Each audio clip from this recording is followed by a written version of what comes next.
Hey folks, this is a really brief review of the Kobo Libra 2. I'm just going to go over some of the highlights for me. In terms of specs, you can look it up, but this is a device that's pretty nice form factor.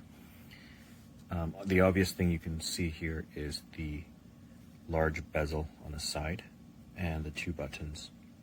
On the back, you can see there's a power button. That's kind of interesting. So just turn it on and you can see how quick it comes out of sleep state.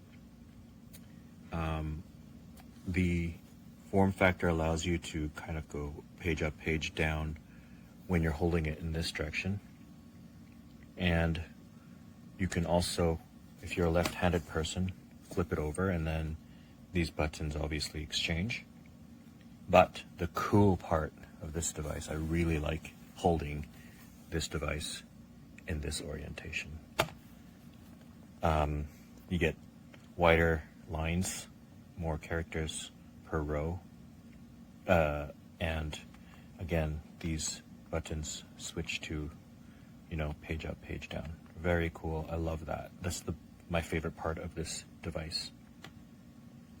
Just back in the home screen, it's pretty simple. You got your home, which has your books, and this is kind of another view of all your books, and you can use these physical buttons to actually scroll up and down. And Discover is kind of your storefront,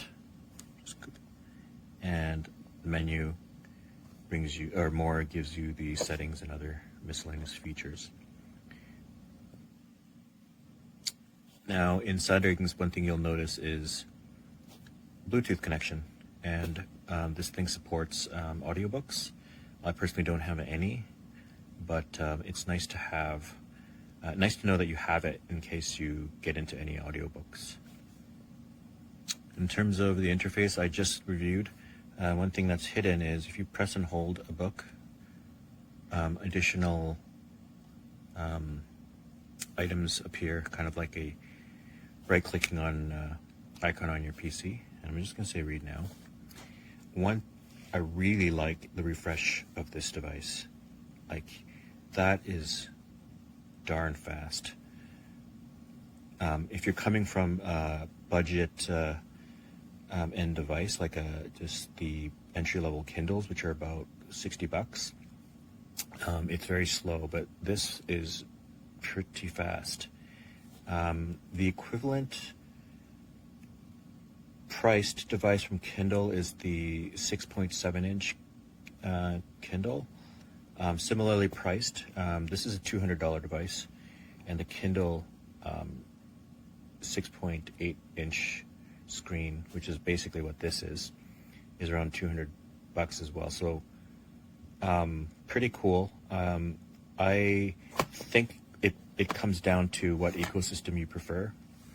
The Kindle has Kindle-only books, but obviously Kobo has a wide selection of books as well.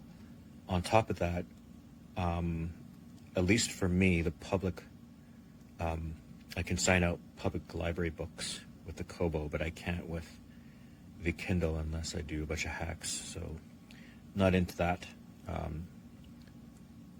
There's some choices there for you. The screen is absolutely paper-like. It does have the ability for you to have a backlight.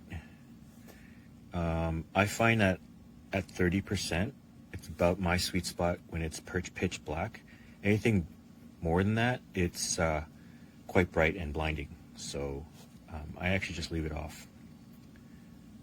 I will mention one thing I don't like the Kobo system is the parental controls. Not very good on the Kobo. That's all it is right here. Block, store, and web access. That's it.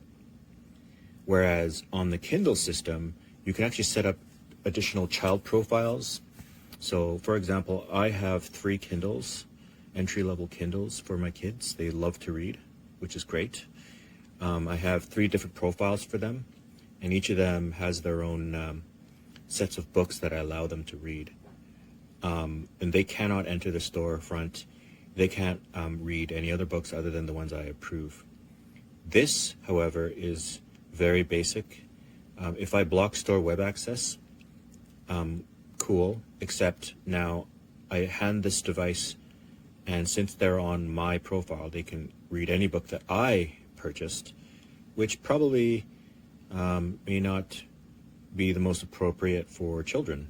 So they still don't really have a good, Kobo doesn't have a good way to control these kinds of things, but Amazon Kindle has done a slightly better job than Kobo.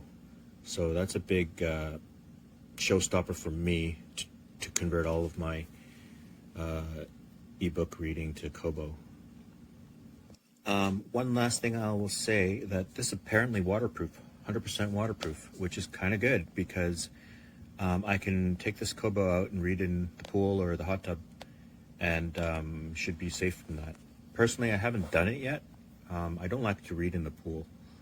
So, but it's nice to know that it can take a bit of a splash if you're out in the cottage or you drop it accidentally. So it's a good robust build, really light, excellent screen, superb landscape orientation.